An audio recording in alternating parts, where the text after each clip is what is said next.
In New York, Paloma is showing a house for rent to a potential client.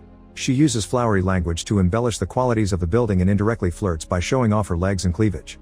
At the end of the tour, she claims she has several people interested in this house, so the man agrees to take the deal and immediately transfers the money. He also invites her to dinner, and Paloma accepts. She explains that the previous owners will be picking up a few remaining things in the afternoon, so they can meet here tonight after they're gone. That night, the man arrives with a bottle of wine, ready for the date. However, another guy opens the door and reveals he lives there with no intention of selling or renting. He never heard of Paloma either. The client immediately calls her, but the number no longer exists. It turns out Paloma is a scammer. She shows houses and apartments that she doesn't own to rich people who don't ask many questions, gets the first payment, and then disappears. She uses a different phone number, name, wig, and even accent each time so she never gets caught. At a bar, Paloma meets with her girlfriend Smith and they get naughty against the wall to celebrate another successful scam. Later at home, they do it again in the pool. Smith says "I love you," but Paloma only replies "same." When Smith calls her out, Paloma explains that only people who need to fill a void in their lives need those words and the two of them are above that. In the morning, Paloma checks her email and finds a message from Daisy Buchanan, which is a character from a famous novel. The IP address is the One Police Plaza, but Paloma thinks the cops would have hidden their IP and it's just someone phishing. Smith is scared and wants to leave since something similar happened to them in Baltimore, so Paloma reminds her that it had only been a blurry image on social media. It inspired a report on TV but nothing came out of it. Paloma replies to the email saying that the house they're looking for has already been taken, and hides her address using a VPN. Since Smith is still nervous, Paloma offers an idea for a game. They'll choose each other's targets and whoever closes the sale first chooses where they'll go next. Smith agrees to participate. Later the couple goes to the bookstore to check novels for inspiration for their next fake names. They also keep looking at ads for available houses that they can use. There's a house for rent that belongs to Robert, a neurosurgeon who is making great advances in his field. He's so good at his job that people from all over the world come to see him. The couple thinks he'll be a great target. At the hospital, Robert finishes an extremely hard surgery on a patient's brain. Afterward he has a chat with his boss Bradshaw, who thinks Robert does miracles. They discuss the matter of neurotransplantation, which Robert has achieved on animals. He wants to try on humans but hasn't gotten government approval yet. Bradshaw promises he'll fight for him. In the evening, Robert meets with Paloma, who pretends to be interested in renting his old house. Something peculiar about this place is that the servants' quarters were bricked up after it was discovered they were built over a cholera pit. Robert shares that he used to live here with his dead wife Rebecca, whose parents live a few houses down the street. When they shake hands to close the deal, Robert's wedding ring accidentally scratches Paloma's hand. He apologizes as he explains that the ring got mangled in the garbage disposal. Then he takes care of the wound and gives her the paperwork with everything she needs, like Wi-Fi password and alarm codes. In her new room, Paloma calls Smith to share her progress. She's already made a copy of the keys and disabled the cameras with the password Robert gave her, so now she only needs to find the potential clients. Paloma doesn't know that Robert is keeping an eye on the cameras and notices that she's turning them off. Sometime later Paloma invites a bunch of clients to see the house, but none of them are interested enough to close the deal. In the evening, a client named Tad arrives and Paloma thinks she's finally making progress. She invites him to the living room, where she forgot to turn off a security camera. Soon Robert gets an alert of multiple people there. Tad gets too handsy and Paloma turns him down as she steps away from him. He doesn't take no for an answer and steps closer to grab her by the hair, which causes her wig to come off. Paloma pushes him and tries to escape, but Tad grabs her by the neck and holds her against the wall to start touching her. After some struggle, Paloma manages to push him off again and falls to the floor. Tad grabs a knife and holds it against her neck as he tries to take advantage of her. All this is seen by Robert on the camera, so he immediately leaves his office. Meanwhile Paloma kicks the attacker and causes him to hit his head on the table.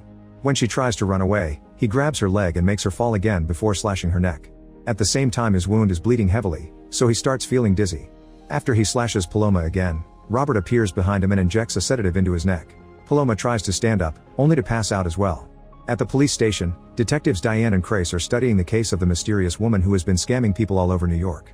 They have no information on her except that she uses names from literary characters. Diane confirms she sent the email and asks Crace to search every recent listing on popular house sites with names from novels. When Paloma finally wakes up, she finds herself in a hospital room. Robert checks on her and explains that he had to give her 10 units of blood.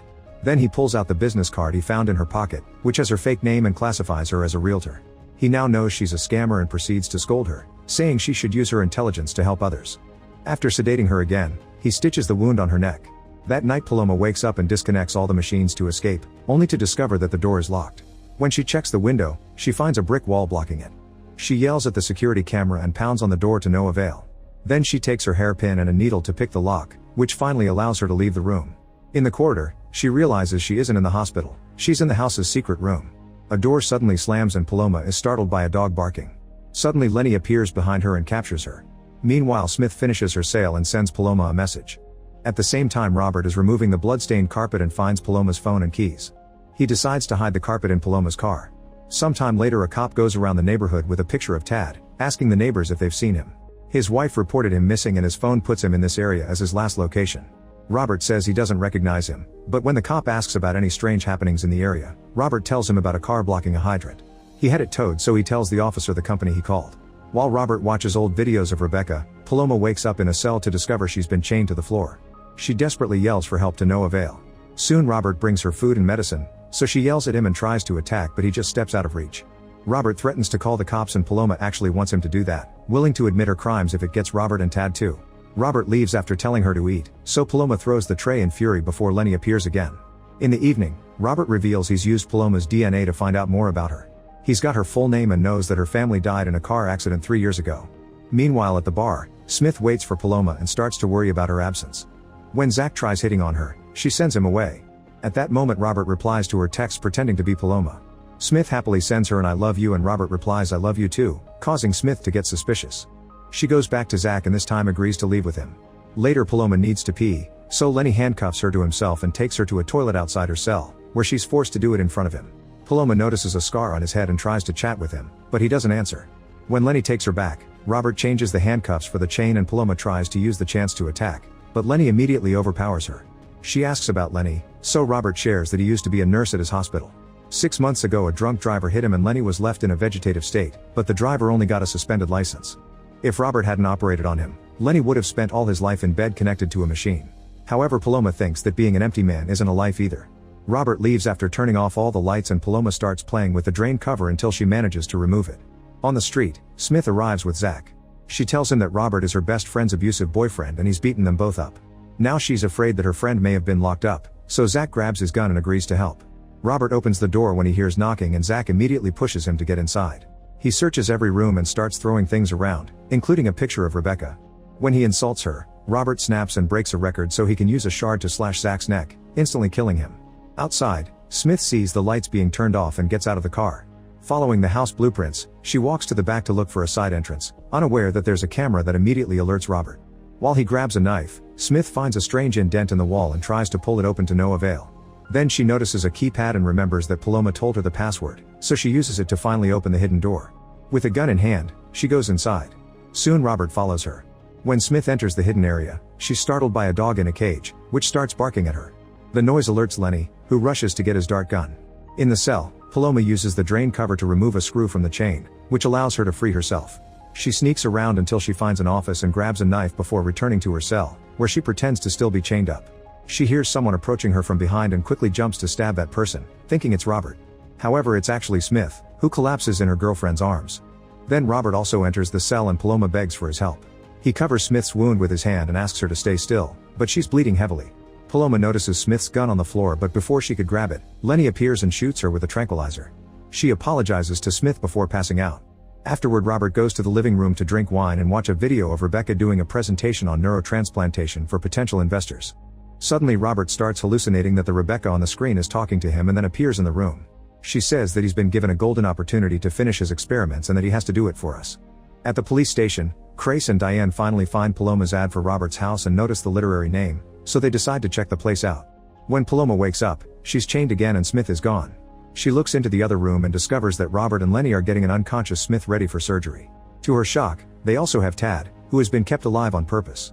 Robert plans to do a brain transplant and ignores Paloma when she calls him a monster. Paloma watches in horror how Robert cuts Smith's head open and she has to cover her ears when he starts using the drill. She starts having a breakdown that causes her to hallucinate Smith telling her she loves her. Paloma tries reaching for her, however the hallucination disappears when Robert removes a piece from Smith's brain and she dies. A desperate Paloma tries to make him see reason, but it's too late. Robert puts a piece of Smith's brain into Tad's head and wakes him up. At first, Tad has some difficulty moving, but soon he gains enough control of his body to leave the stretcher and enter the cell. He falls on his knees in front of Paloma and mentions Baltimore, revealing it's actually Smith's brain controlling the body. Paloma tells her she loves her and Smith replies same for further confirmation. As Paloma apologizes, the body squirms and Tad comes out to insult her. Paloma pushes him off and Robert rushes to bring him out of the cell. Paloma furiously yells at him, promising he'll kill him. Tad's body is struggling with having two minds in his head, so he lunges toward the wall. His exposed brain is crushed by the bricks, so he falls dead. At that moment Robert's camera alerts him of Diane's and Crace at his front door. Robert screams in frustration and tells Lenny to get Paloma ready before he runs out. Seconds later, Robert appears outside all cleaned up with his dog, pretending he's just coming back from his walk. He lets the detectives inside and Diane notices all the cameras. When she asks to see the footage, Robert explains his tenants like turning them off but agrees to give them the little footage he has. Then Diane shows him the ad with his house, so he tells her that he didn't post it. He admits he had a guest recently and mentions the other fake Paloma used, which is also a literary character. Diane finds it suspicious that a surgeon with his amazing salary wants to rent his house, but since he's doing nothing illegal, Crace points out they can't bother him anymore, so they leave. When Robert looks in the mirror, he finds Rebecca telling him that he may not be able to do this alone. Robert screams in frustration again before calling Bradshaw. On the street, Diane tells Crace all the weird things she noticed in the house: no water bowl for the dog, carpet tape on the floor but no carpet, and a small spot on the wall with new paint. Not to mention that 2 literary names in the same house in the same week can't be a coincidence. Unfortunately, Crace reminds her they still don't have enough to do anything to him.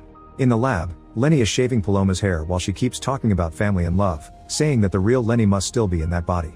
When he takes her back to the cell, she tells him they should escape together. Lenny drags her to the surgery area to grab Smith's gun and give Paloma the handcuffs keys. After quickly taking the cuffs off, Paloma gives Smith's body a goodbye kiss and takes her ring. At that moment, Lenny uses the gun to self-delete. Hearing this, Robert rushes to recapture Paloma and sedates her before throwing her in the back of his van. Sometime later, Paloma wakes up strapped to a stretcher with a video of Rebecca playing on the wall and classical music on the speakers. Robert says that these are to stimulate the recipient before the transplant. At the police station, Crace and Diane are watching Robert's footage of the front door camera. Nobody appears on it, but Diane points out that it rained on Monday yet there's nothing wet on the screen. This means Robert messed with the footage. For the next few hours, Paloma can't move her body at all and she's forced to watch all the videos. Eventually Robert comes back with another body. It's Rebecca, who isn't actually dead. She's in a coma because of a degenerative brain disease and Robert has been keeping her alive for years.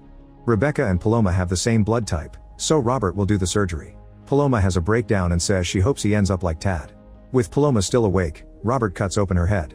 At first she laughs, but that changes into screaming when Robert gets the drill. Moments later Bradshaw arrives to see the results of the experiment.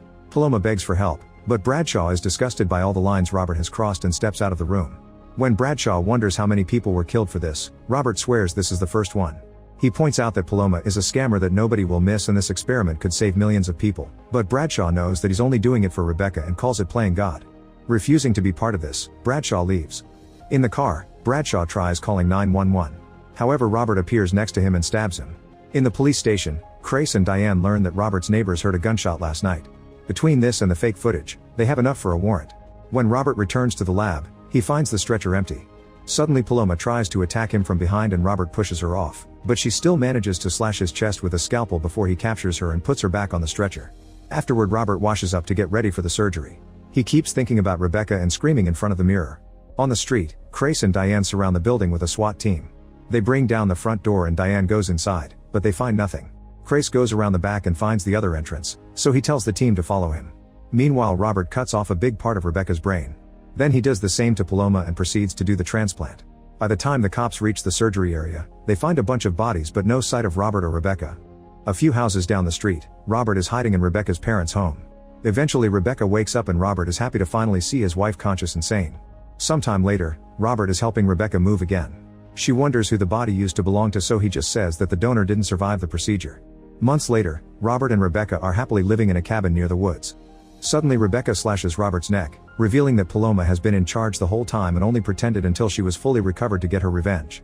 She puts on Smith's ring again and smokes while she enjoys watching Robert bleed to death. Make sure to subscribe and turn on notifications so you can watch more videos like this. Thanks for watching.